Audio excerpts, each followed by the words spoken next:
Welcome to Everything is Everything. I'm Amit and this is my good friend Ajay. Ajay, have you heard a band called the Velvet Underground? Lurid. Correct. The Velvet Revolution was named after them. Now, here's something to note about the Velvet Underground that it was once said of them that only 30 people bought their albums and all 30 of them became musicians. And today, in this episode, this might come as a surprise to you. We are going to talk about the velvet underground of writing, of ideas of the intellectual world.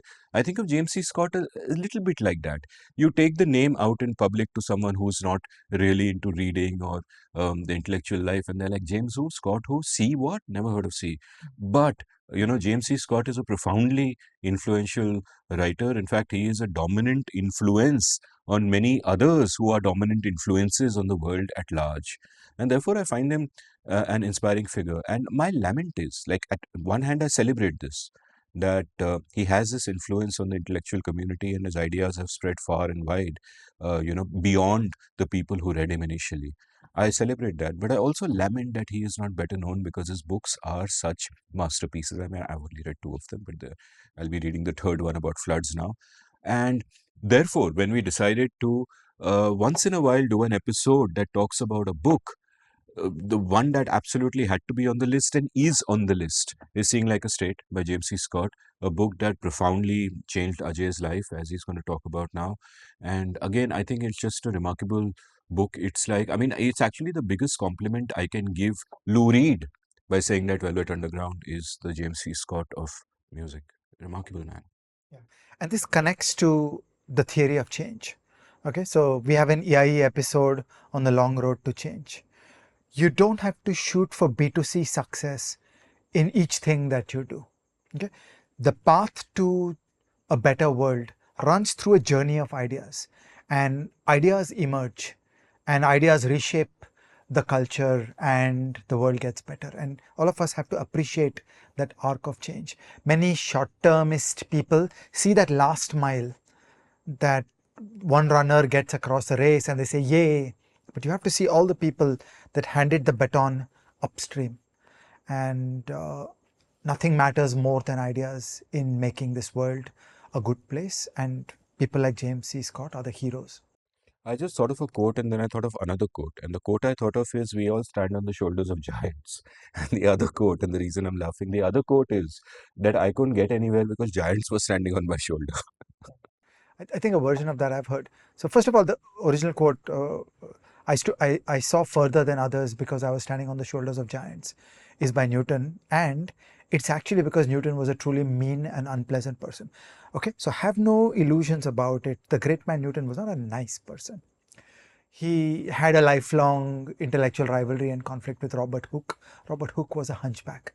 Robert Hooke implied that the ideas that Newton developed were built out of Hooke's work. And this was Newton's put down. Beautiful. So my question for you, therefore, is, you're a nice guy. How can you be a great thinker? They are orthogonal. It didn't mean that they're negatively correlated. Also, there's a beautiful line which is a Unix fortune. It says that in computer, something like, in computer science, we stand on each other's shoulders. Beautiful. I love that.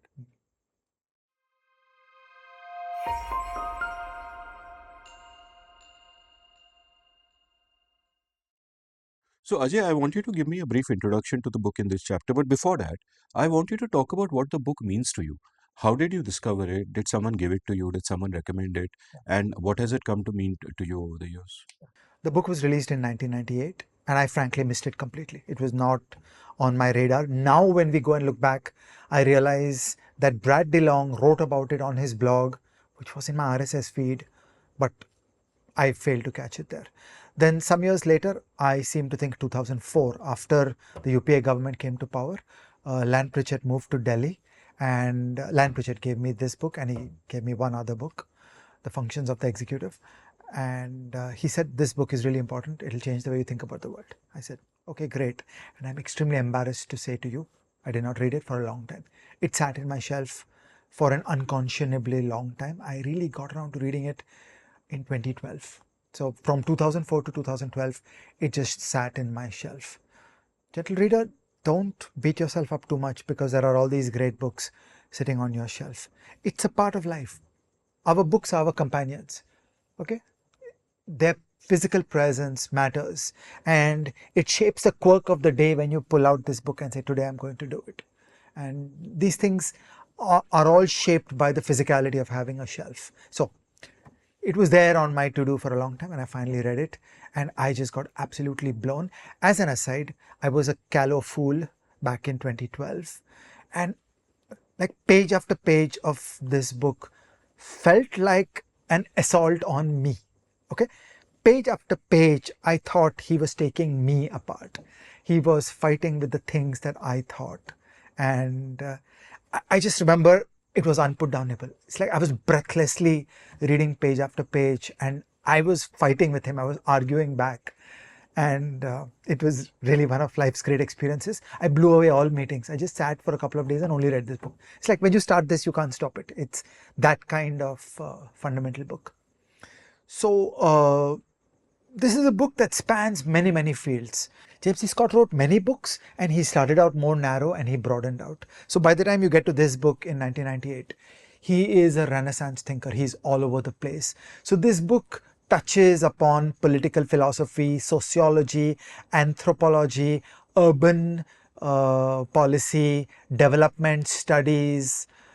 Okay, it's just all over the place because everything is everything. And he was a big mind that thought about the world, and the world is complex. The world resists being slotted into simple bins. And by that time, he was putting together his whole life of knowledge and experience and weaving these stories together. So it's just a blockbuster exploration of big ideas, and it was like a bombshell when it came out. And it, because it touched upon so many fields, it went to so many people. So if you were an urban person, you felt like reading Saying Like the State. If you were a development person, you felt like reading Saying Like a State. Okay, certainly sociology, anthropology, it's just field after field took to this book because it was connected to all of them. He was a deeply well-read person. He knew all these adjacent literatures. He weaves stories about Rosa Luxemburg and Lenin and the history of Chandigarh and so on. It's all over the place, and you can see the richness of the mind. And that's how it enabled the book actually to go into many, many communities. And so it took from many, many literatures and it gave back to all of them. I also think a lot about the date 1998. Okay, so the Berlin Wall fell in 1989, the USSR collapsed in 1991. And in a sense, you know, that grand misery of the 20th century came to an end. Okay, from 1914 onwards, there was this great wrenching conflict running across the whole world about questions like militarism, nationalism, and the authoritarians. Okay, Hitler, Lenin, Stalin, Mao Zedong. This was the grand question. And in 1991, when the USSR collapsed, we felt that question was done. When that happened, in my opinion, a lot of people in otherwise successful democracies had a bit of a flavor of, okay, you know what, we are done. Like, we no longer have an ideological conflict against the communists, against the Nazis. We're now in a happy world. And so now let's get back to a technocratic refashioning of the state and the society in ways that will take us to some happy paradise. So in a way, the respite that was offered by the fall of the USSR in the minds of some people was an opening to do social policy, to do social engineering. And I felt like a lot of people had lost the connections with the foundations. The foundations of the 20th century are in Friedman and Hayek and in their principled defense of freedom. Ultimately, freedom won. Okay, so whether it is the First World War or the Second World War or the Cold War or the collapse of the USSR, the hatred in Eastern Europe for any kind of Russian influence, it's one organizing idea. It's an idea of freedom. And I don't see how the collapse of the USSR is an opportunity to get back into more social engineering and more technocratic success. But now again, you have to see that moment, 1998. This is deep inside the computer revolution. Okay, so the microprocessor was created in 1974. By 1998, we were at the beginnings of the internet revolution. And there was this scientist, engineer, social planner, social engineer, welfarist, do-gooder streak in the world, which was actually quite strong. Because in a way, earlier it was felt that, look, this is an ideological problem. We overemphasize the liberalism of the West because you want to contrast it with the behavior of the totalitarian regimes. It almost felt like now that the USSR is gone, let's be a little bit more like the USSR. So I felt that through the 90s, this strain of thinking was becoming more visible. And this is particularly so in many places where scientists and engineers have a disproportionate role in society and are treated with great respect and are given that presumption of wisdom and altruism. So I felt like 1998, this book had an unusual influence in saying, whoa, wait, you get into a lot of difficulties when you go down the path of social engineering. And we talk about scientists, we talk about engineers.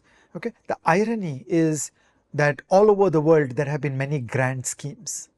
Okay, where a government, some leadership class imagines a grand scheme. It can be diverting the rivers, it can be urban planning where you try to top down design a city. There are many schemes in agriculture, in economic development. Some of the smartest people in the world have engaged in these grand schemes. And it is interesting and ironic how badly these things have worked out. So you've got to wonder that in a way, these are very bright people. Okay, PC Mahalanobis is a truly smart guy, right? I mean, we love him. He was a great physicist, a great statistician. The Mahalanobis distance metric. I mean, who's to complain about his raw firepower? And yet, when it came to thinking about society, his stuff was phenomenally wrong. So I think we've got to grapple with this paradox that some of these smartest people were participants in monumental failures. And that takes us to the title of this book, Seeing Like a State, Why Certain Schemes to Improve the Human Condition Have Failed. Okay, and that's the puzzle that some very bright people thought, I'll do social engineering.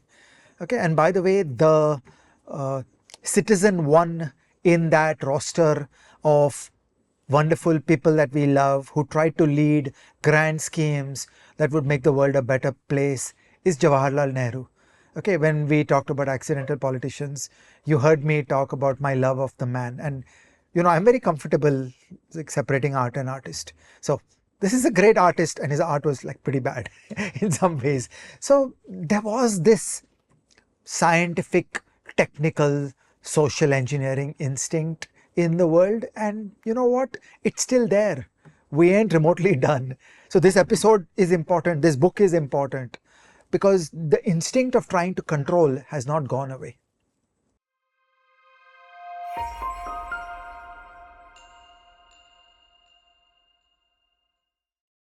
So, Ajay, the remarkable thing about this book is that it's not a book about one thing. It's a book with multiple big ideas, and each of them is just mind blowing. It's a revelation. So, take us through some of them. Let's start. Okay. So we start at legibility or state legibility, as James C. Scott put it. And he introduced this term into the world. Today, all of us bandy around. So if you have to make a EIE t-shirt, the volume 1 number 1 will be Make Trade Not War. Volume 1 number 2 will be State Legibility Schemes Have Unintended Consequences. Gentle reader, promise me you will turn this into a bestseller. State Legibility Schemes Have Unintended Consequences. And you can only buy the t-shirt if you're at the triple XL because how will the words fit? But continue. Okay, so let's start at the problem of what the state sees. Okay, and this is the title of the book, Seeing Like a State. We think of human beings, we think of seeing. I see you, okay? I see that you have specs. I have an estimate of your shirt size, okay? I'm a human being, I see. As human beings, we see seeing is something instinctive and effortless. When you are a bureaucracy, when you are in a state, that is not how seeing works. See, in a state, a policy is a mapping from a state of nature to a state action. A bureaucrat, an official, has to determine the state of nature. So a bureaucrat has to see the world and write down something in a document. And then the policy kicks that I have seen the world, the number is 33, and because the number is 33, we will kick off these actions. Okay, so it's not a human being who is seeing, it's a bureaucracy that is seeing. And how bureaucracies can see the world is a very different problem from how humans can see the world. Okay, if you and I wander around, we see a person, we see the emotions on the face of a mob, we see the proclivity of a mob to violence, we see a house and judge the grandeur of the house, and we start making some instinctive judgments. Do you think he should be paying so much income tax? Okay, it's one thing for all of us to do it. It's an entirely different thing for a state to see these things, because a state is a bureaucracy. It's composed of a lot of people. Who will see what? How will we double check? How will we control the discretion? Okay, we have an episode on metrics of complexity in state intervention. Okay, and discretion, number of transactions, stakes, transparency. This is the nightmare of being a state.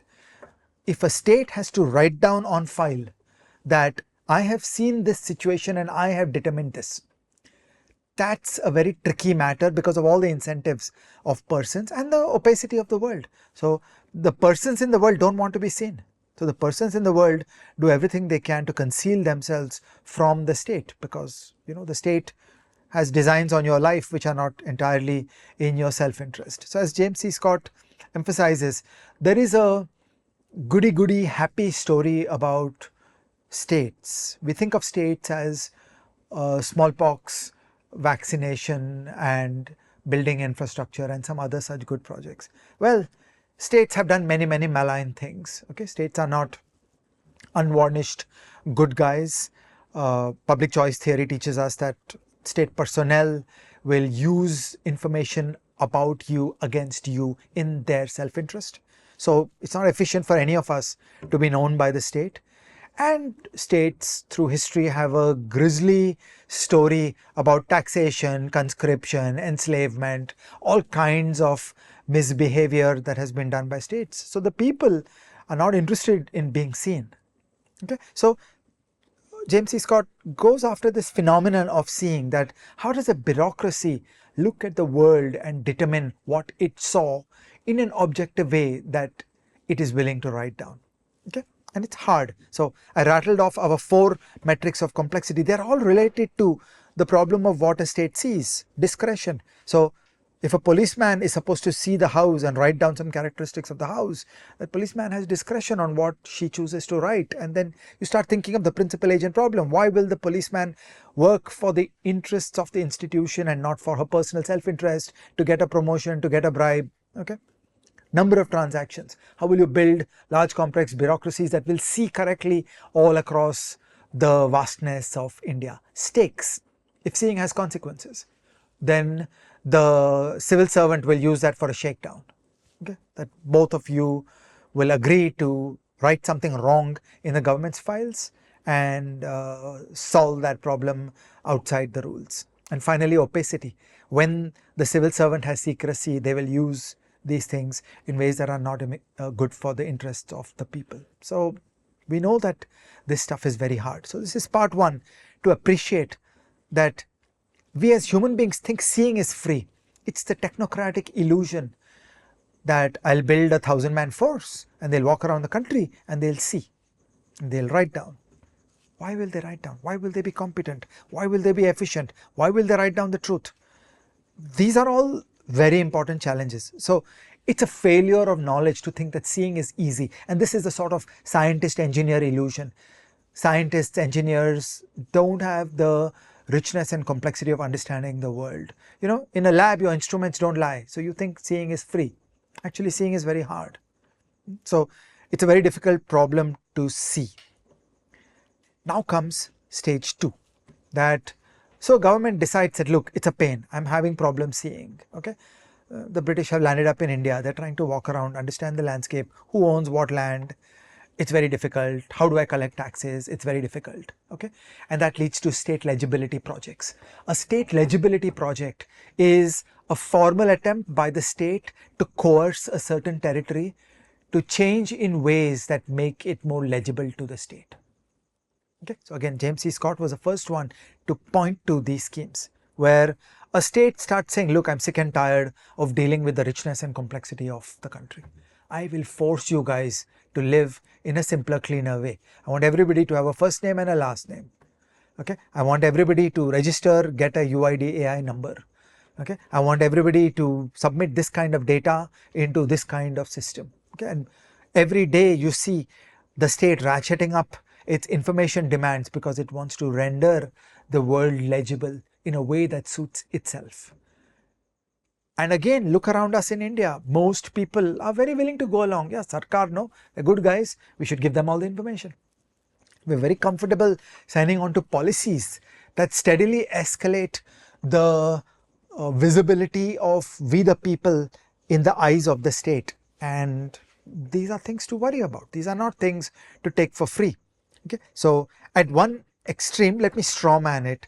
At one extreme, would you live in a panopticon? Would you have comprehensive mass surveillance by the government? Would you give civil servants easy access to your email? Of course not. Okay, like nobody would do that. That's uncivilized. The idea that a civil servant can access my email, that the idea that a civil servant can read my phone is disgusting. I mean, only in disgusting countries do civil servants have that level of access to our lives. So we would never live in a panopticon and we would never give access to the state. Great, now you're talking. So we're thinking about a government imposition about forcing our life to be lived in the open. It behooves us to think, is this a good idea? Is this in my interest? Many state legibility schemes have had bad consequences from a couple of different directions. Sometimes states have managed to force the people to live in transparent ways, to basically live in glass windows. And then the state has abused that information. So you don't necessarily want the state to know about the people. It's something to think about that. Is it wise? Is it efficient? Maybe it's not. We shouldn't sign up for a scientist engineer paradise that, oh yeah, government, Sarkar is a good guy, we should always give them more information. And it directly connects to, taxation, conscription. These are the kind of things that the state does. Further, the very flattening that is done by the state of forcing everybody into single, centralized, monolithic, simplistic systems that are designed from the top and imposed everywhere actually are very harmful because life is complicated. So in a Burkean sense, there's a reason why many things are complicated. So understanding land use is complicated. I own the land, but in the Kharif crop, you have rights to grow a Kharif crop on my land, and in the remainder of the year where it's fallow, she has the rights to graze her cattle on this land, and these are all land rights. And this is the way we evolved, and there's a reason. So this is like a Burkean conservative, that there's a reason why these traditional ways came up. Now if the state comes along and says, no, it's black and white, land rights is black and white, one person will own the land and have all the authority and nobody else has any rights. Well, you're being a bull in a china shop. You're walking into some ancient communities and arrangements and forcing something one size fits all because it suits the interests of the state. Because the state wants to say, you have the land, I'll tax you. Okay? It's the Domesday Book, that if you have the land, I'll tax you and I want clarity on who has the land. That is consistent with the interests of the state. It is not consistent with the interests of the people.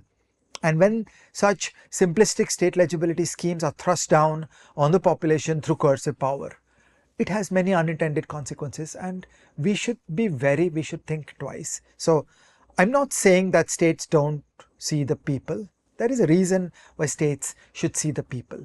James C. Scott is alerting us that state legibility is a complex and difficult journey, that when the state does a top-down imposition of a way of life upon the people that forces the people to become legible to the state, then that has many unanticipated consequences.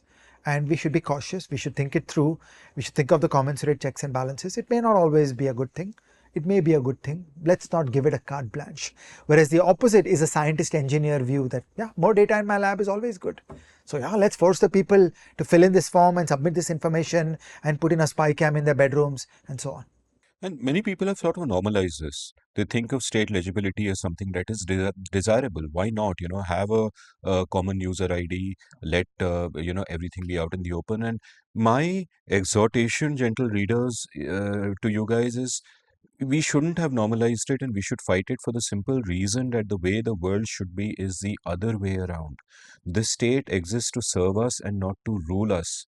We don't need to be legible to them. The state needs to be legible to us. That's the direction in which the legibility flows, that government should be utterly transparent and accountable to us, not the other way around. So when we think of legibility in one direction, that the state can see us, I'm like, no, I see no reason why that has to be the case. We should be able to see what's going on out there.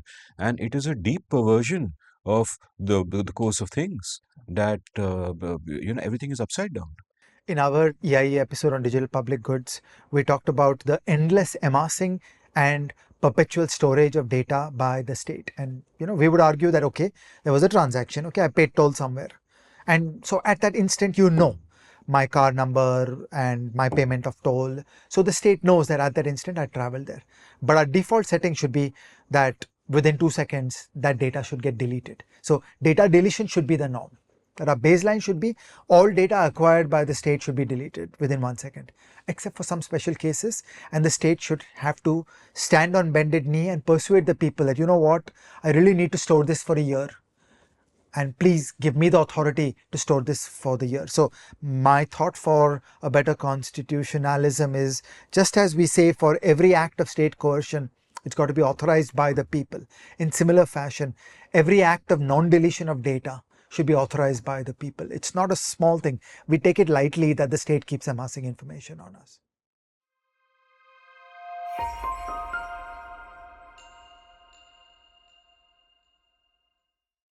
So, Ajay, when I first heard the phrase high modernism, I thought it basically means that you wear shirt pant and you do drugs. High modernism, but no, it's a revealing phrase, and it has, for me, incredibly negative connotations. So, kindly explain. Again, this is a phrase that was brought to prominence by James C. Scott. I believe the phrase had been around for some time, but it's really James C. Scott who woke us up to the importance and the power of this phrase. And we think modernity is a good thing.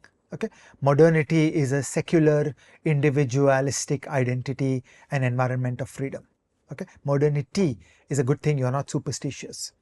That's modernity. You have modern kinds of social relations with people. You're not embedded in kith and kin and tribalism. Modernity is individuals engaging with individuals as full persons. High modernism, on the other hand, is a very different thing. So we apologize. They're confusingly alike, but here we are. We're going to talk about high modernism. It's like popularity and populism. Yes. They're almost opposite things. Yeah. Okay, so what is high modernism? High modernism is the belief that scientists and engineers have a superior claim upon knowledge about society, that they should be given the power to reshape the society, and this would be done through centrally controlled top-down imposition of schemes upon the people, which would be backed by the coercive power of the state. Okay, so it stands for One India, One X.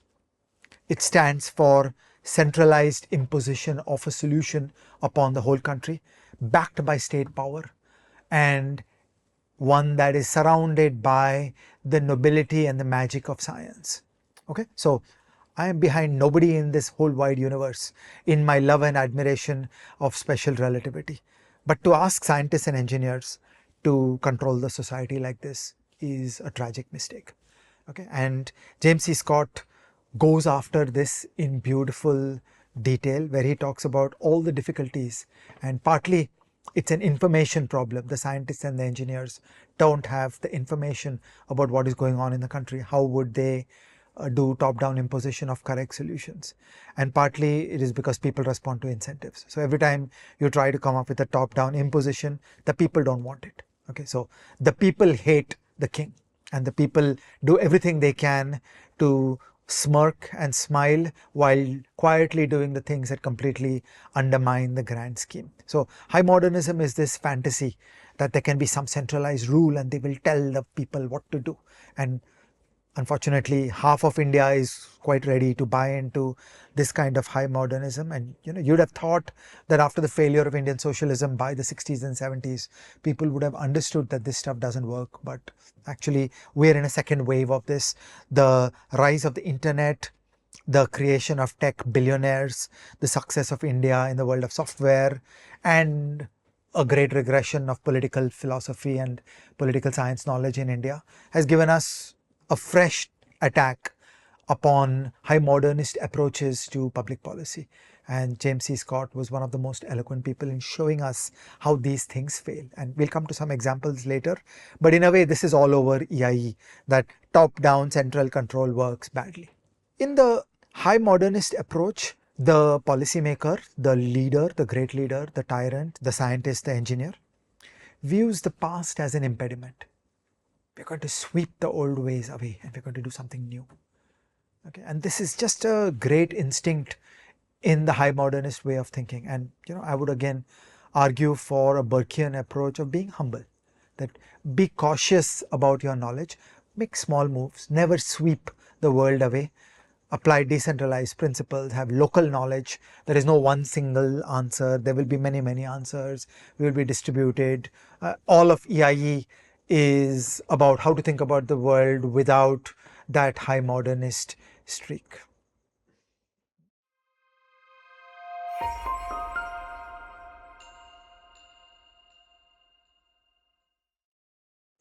What's the next big idea, Ajay? The next big idea is a word drawn from Greek that James C. Scott imported into English. In my knowledge, this was the first time it happened. The word is Metis, M-E-T-I-S. He makes a distinction between relatively objective forms of universal knowledge, such as special relativity, as opposed to most knowledge about human society.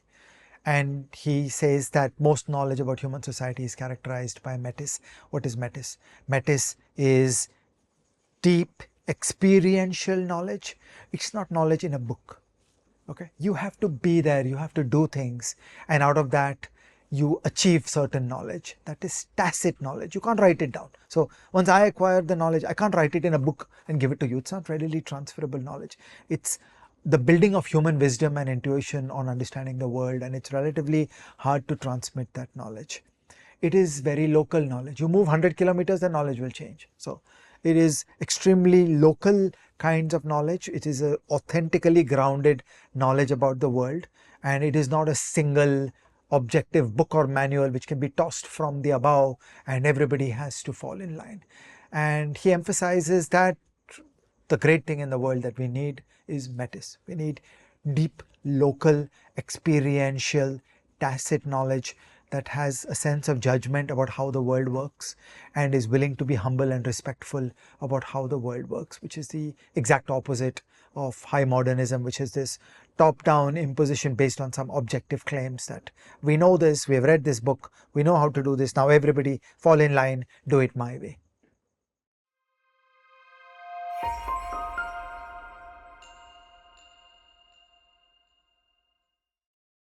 So, Ajay, make it concrete for me. Give me an example that brings all of this to life. The example that he uses in the book is Prussian forestry management. It's equally British colonial forestry management in India. So he calls it Prussian, but as you read it, you know this is exactly the Indian story around forests. Okay, so what scientific forestry involves first is an abuse of the word science. Okay, so I get offended when anybody says scientific. I'm like, dude, don't pull the science card on me. Okay, and at the end, I'm going to show you how wrong and dangerous the word science is. It's scientific forestry. What is scientific forestry? That the forest exists for only one purpose, to give me timber. So we're going to be reductionist, and the entire purpose of the forest is how many cubic meters of timber does it generate for me per year. So we will analyze all the trees and we'll choose the one tree which generates the highest volume of timber per year. We will plant a monoculture forest with clean, orderly rows. We will do scientific research that should the trees be 1 meter apart or 2 meters apart. Okay, they actually run experiments for 100-year time horizons. By the way, in India, Forest Research Institute, Dehradun, FRI Dehradun, is a grand British project around scientific forestry in India. It's about how to exploit the forest And they would actually run experiments where they would plant trees 1 meter apart, 2 meters apart, and wait 50 years and count the volume of the wood that is generated. Okay, so this is called scientific forestry.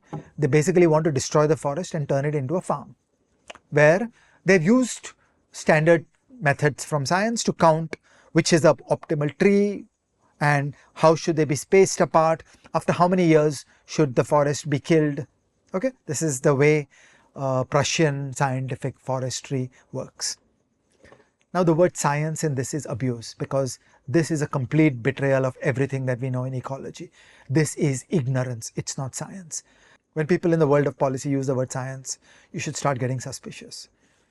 This is absolutely not science, this is ignorance. This betrays zero knowledge of ecology. A forest is very complicated. A forest has many species that are richly interconnected in a web of life. They are all symbiotic upon each other, and a forest is resilient. Now, there can be an insect that shows up, there can be a fungus that shows up, it'll kill a few things, but basically the forest is fine. The forest is a resilient system. These tree farms, the scientific forestry farms, are not resilient. So you keep on growing one tree, once, twice, thrice, you cut it down. Now you have destroyed the micronutrients in the soil, and the fifth time that you try to plant the tree, it's not going to work the same because your RCT only ran for 50 years. Okay, because nobody is there to think long enough for the long-term consequences. Actually, the richness of the micronutrients in the ground are made by the complex ecosystem. All the fungi in the ground, all the different things going on make everything possible. If you start saying, I'll have only one tree, then you are degrading the soil, and in some generations that forest goes barren. A monoculture is vulnerable. One insect shows up, one fungus shows up, suddenly you've destroyed the entire forest, and you've actually ended up with something that is less interesting and less useful as compared to a genuine forest. This is a nice illustration.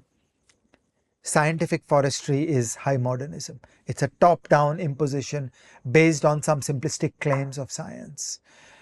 And it imposes legibility because the trees are planted like rows of corn, and you can count how many trees are there. So you are fully scientific that on this plot of land we had planted 1000 trees. In year 2035 we went to cut those 1000 trees. Some inspector will be able to count that we got exactly 1000 trees. Okay, you have imposed your legibility, but in fact you have destroyed the forest. Okay, it's like explaining a joke is like dissecting a frog. You can understand it, but it kills the frog, like that. So you set out on a scientific forestry concept, but when you bring in the tool chain of high modernism and state legibility, in fact, you end up destroying the forest and you end up with something weak and inferior. And what you instead want is Metis.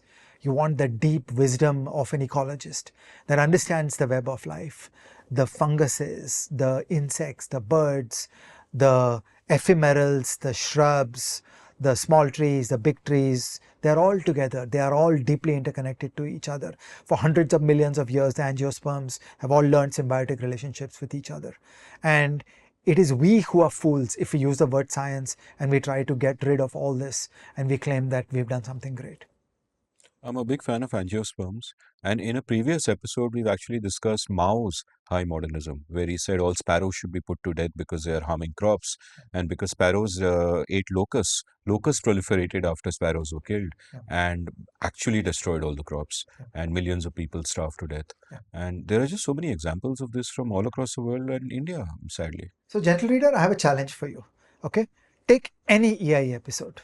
Okay, take any EI episode. Then take the core of Seeing Like a State and write one comment on that episode about how that episode links to Seeing Like a State. Yeah, you can start with the cycling episode. We'll see where that gets you, but I'm sure there must be. Yeah, I mean, what is a formation of cyclist and slipstream, if not high modernism, Ajay Shah? But a true fan of cyclist also knows that when a sprint finish is approaching, there is a washing machine effect, which is much like spontaneous order in the chaos and complexity of society. I didn't know this. Tell me. So it's not for this episode. We'll talk later. I'll explain. I'll show it to you.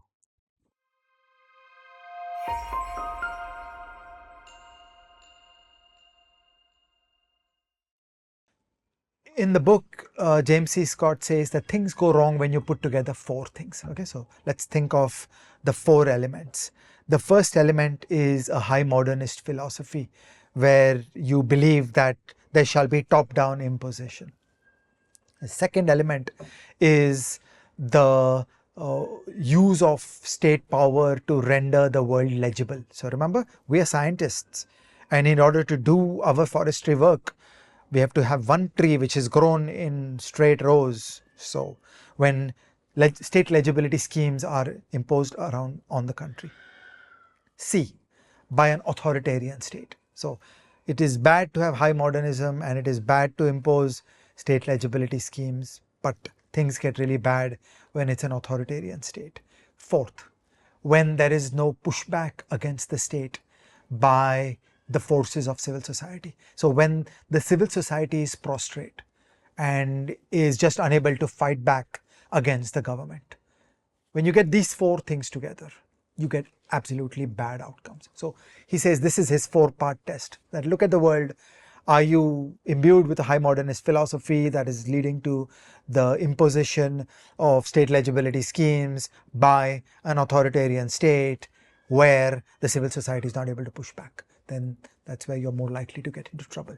And he shows us many stories about how this combination of factors comes together to give you really bad outcomes. So that's again a nice intellectual toolkit, that watch out for these things, that if you are doing development advice in a country where there is an authoritarian government and a weak civil society, then be cautious about aiding, abetting, or encouraging any latent high modernist tendencies, and be cautious about improving state legibility.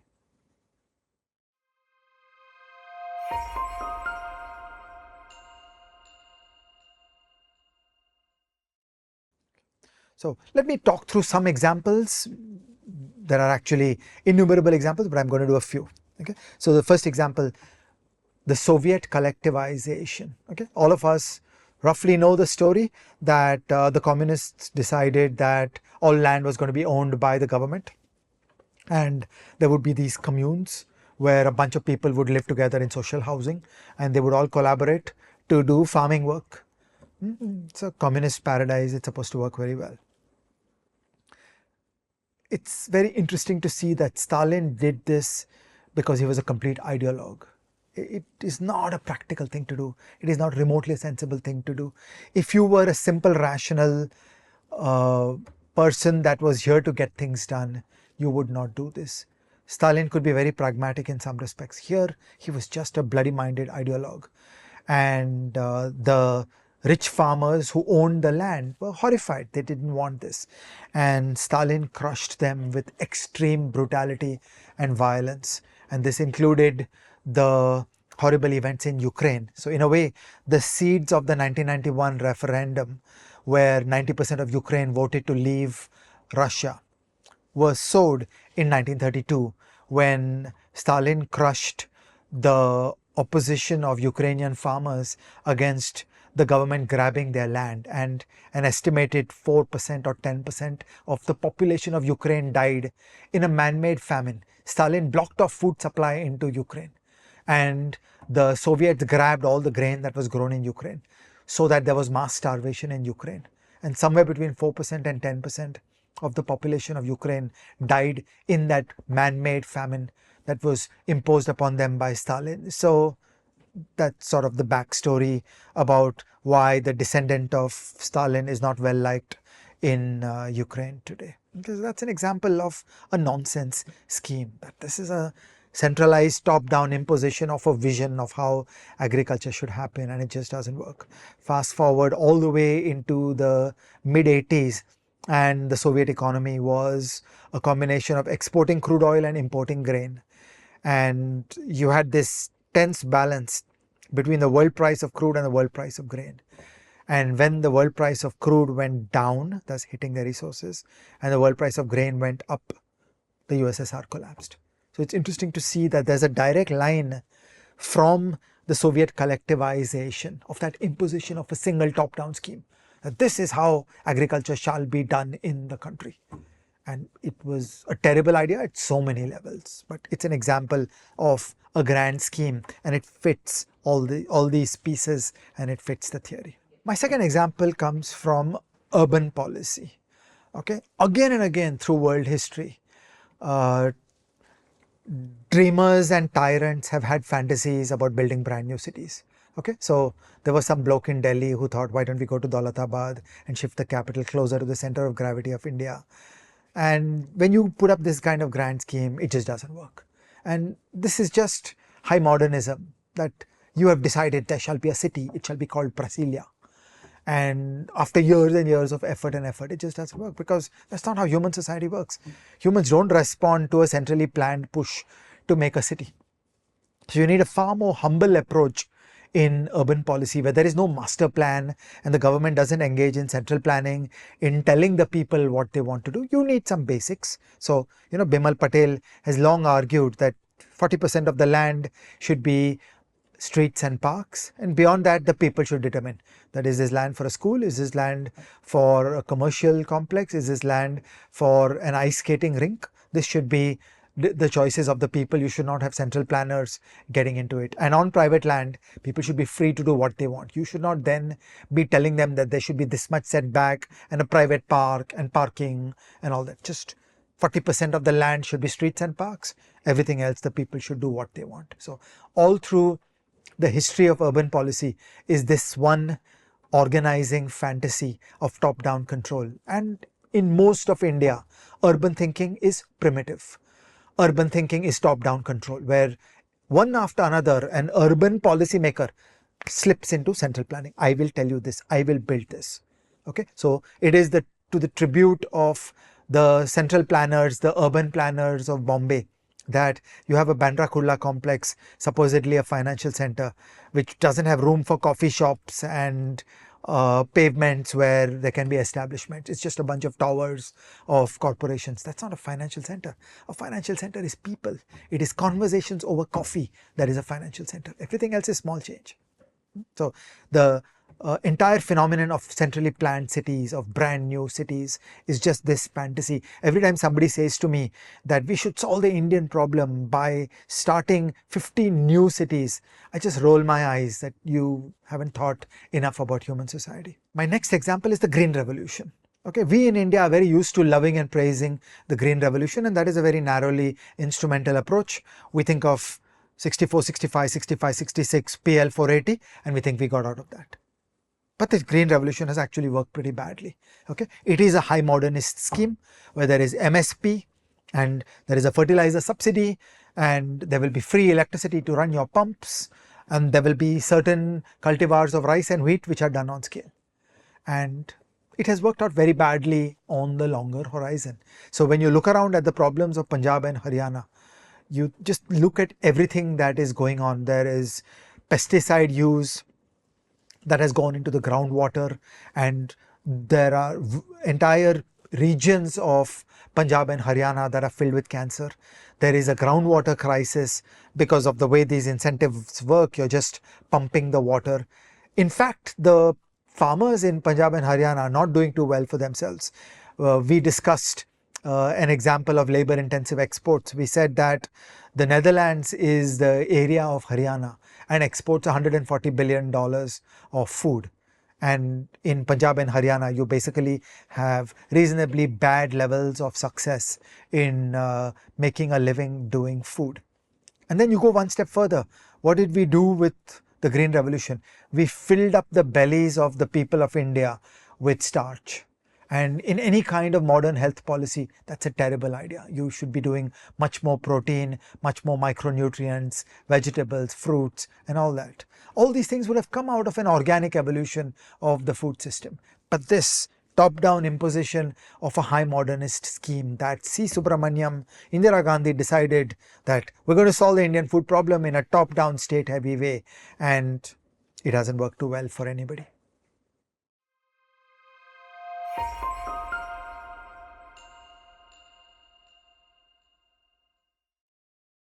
So, Ajay, one of the things that impressed me right at the start of this episode was you said that the book felt like an argument with you personally, that while reading it, you ended up changing your mind on many domains, which I think speaks really well for you because most people, once they have a view of the world which seems to explain everything, they get ossified there. They don't want their ideas challenged.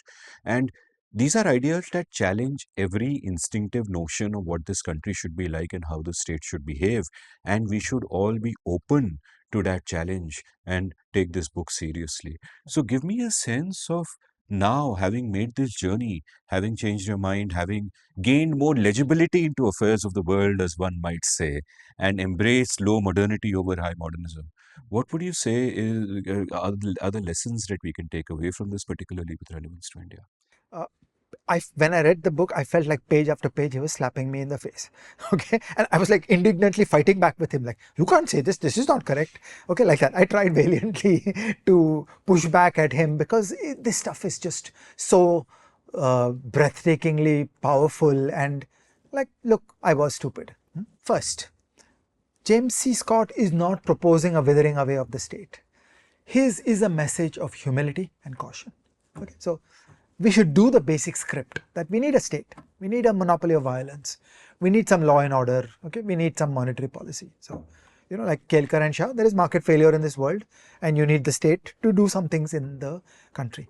But we should bring a great bias in favor of humility, that the state is not some lord who's going to tell us what to do. The state should be a humble participant.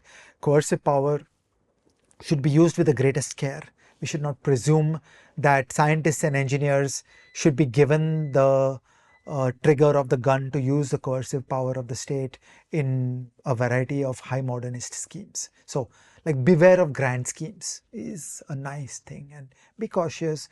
There's a chapter title from Kelkar and Shah, which is from Deng Xiaoping, Cross the River by Feeling the Stones. So, make small moves, do things that you can undo, is from James C. Scott. And he has a footnote there which breaks your heart, and he says, this is a reason, this is one of the many reasons I have for not having a death penalty. The second idea in this is that let's place these things in the sweep of history. The pre-modern state actually knows very little. So if you go to Emperor Aurangzeb or you go to the Peshwas, they actually know very little about the countryside and they are operating on a variety of thumb rules. We've generally assumed that every state legibility scheme is a good thing. So more legibility for the state is good for state development. We equate it with modernity. We equate it with the emergence of state capability, and state capability is always a good thing. I would like to always bring the word checks and balances into this, that when the state sees more, what will he do with it? Okay, so state legibility schemes have unintended consequences. The state has a lust for power. The state has a lust for arbitrary power, exactly as firms have a lust for profit. So just like firms spread their hands in ceaseless striving for profit, the state spreads its hands in ceaseless striving for more arbitrary power. That doesn't mean that we should give it to them. So you've got to always think of the commensurate checks and balances. And so my way of thinking about this is I start at the Freedom House ranking of democracies, which gives a score to each country for the level of perfection of their democracy. So you basically go from Norway at the top to North Korea at the bottom. And I think that the appropriate state legibility mechanisms should vary by the place of that country. That by the time you're Norway, you know, if you have an electronic payment system, you're reasonably safe, because the rule of law and the checks and balances of Norway would be such that even if the state knew about my payment activities, they would not abuse that information and use that knowledge against me in various ways. But in North Korea, electronic payments is a prison, because the state is surveilling every single payment and they are watching what you do.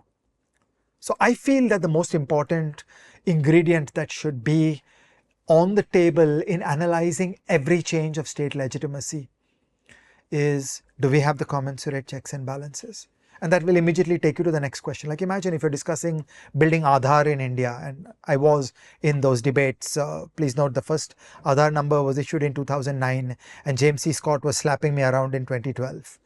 Okay, so when we were doing Aadhaar, the idea was somebody is going to do a privacy law. We're good guys now. A privacy law is going to come. Manmohan Singh's government was going to give us that privacy law. And so in parallel, we are building Aadhaar. Okay. Now I'm older and wiser that first you show me the privacy law. We're not going anywhere.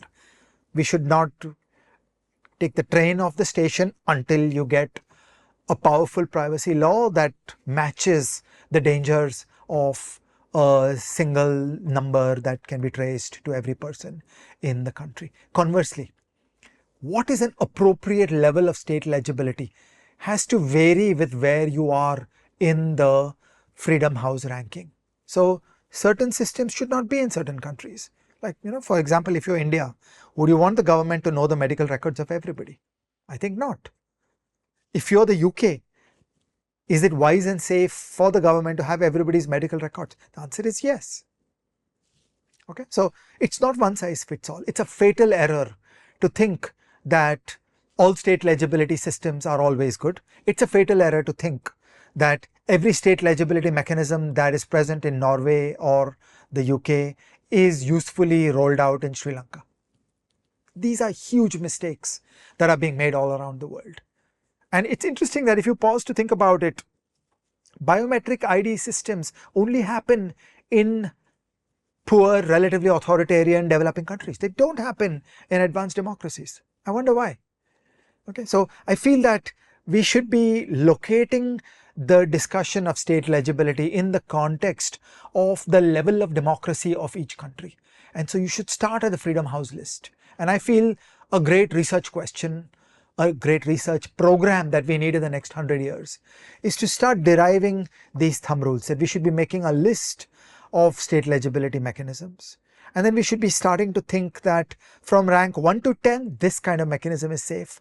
By the time you get to rank 30 to 40, it's really unwise. That kind of mechanism should not be done. I think this is stage 2 of what we should be doing with James C. Scott's work. The next thing you take away from James C. Scott is the idea of local knowledge, authenticity, Metis.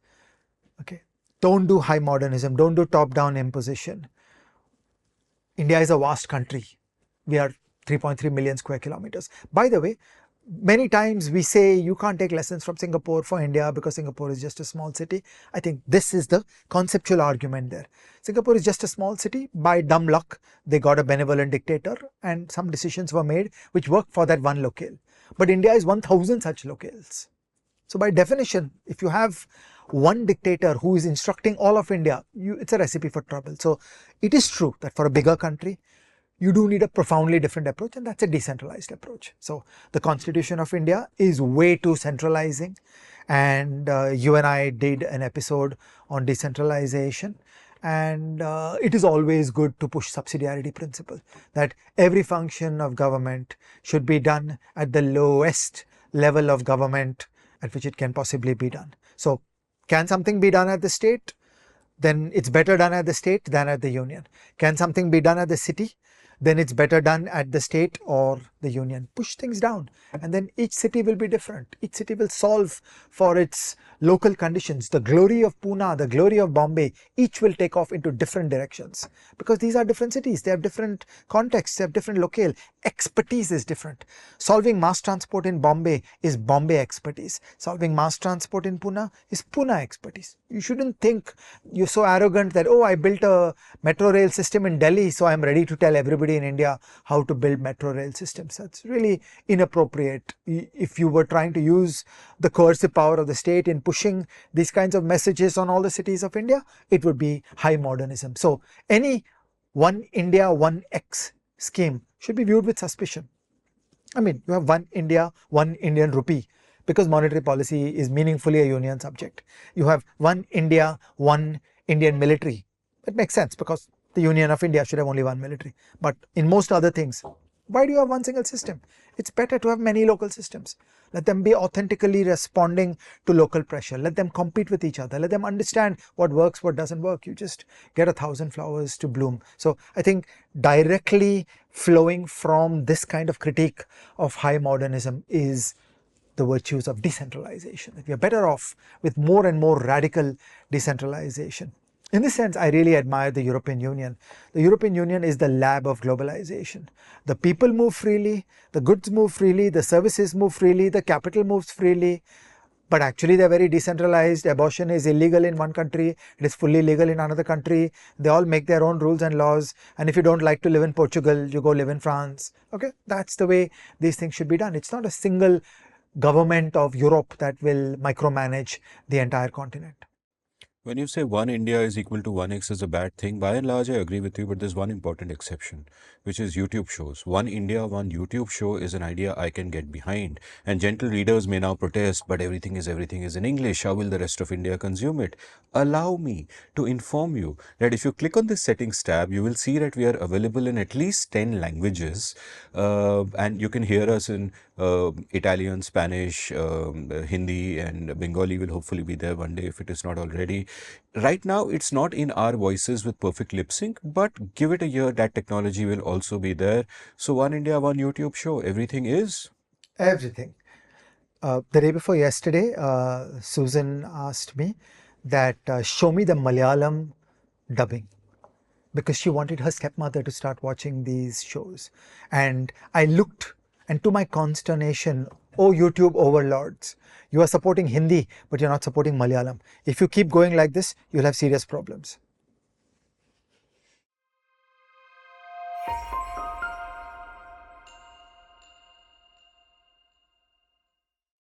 Okay, so Amit, I'm at the end of this episode about the great book, Seeing Like a State. I want to summarize at the end with an idea for the readers. Okay, so look, the toolkit is state legibility schemes, high modernism, Metis. Okay, I feel these are great ideas and concepts, and I would encourage everybody that start looking at the world around you and start wondering what these mean. And they're actually there all over the place. So by the way, now you will see how we invent YouTube content. See, every YouTube creator should read Seeing Like a State. Do you remember we have one episode on firms and imperial firms versus adaptive firms? Okay, what is that? That is Metis in firms. So basically, once I took this toolkit into my brain and I applied it inside firms, and I look at the arrogance of a giant national bank trying to run an entire bank through one process, one manual, and I just start becoming skeptical that, you know, UP is not Maharashtra. You should be doing different things, different strokes for different situations, and like that. It's a engine for thinking about the world and understanding things.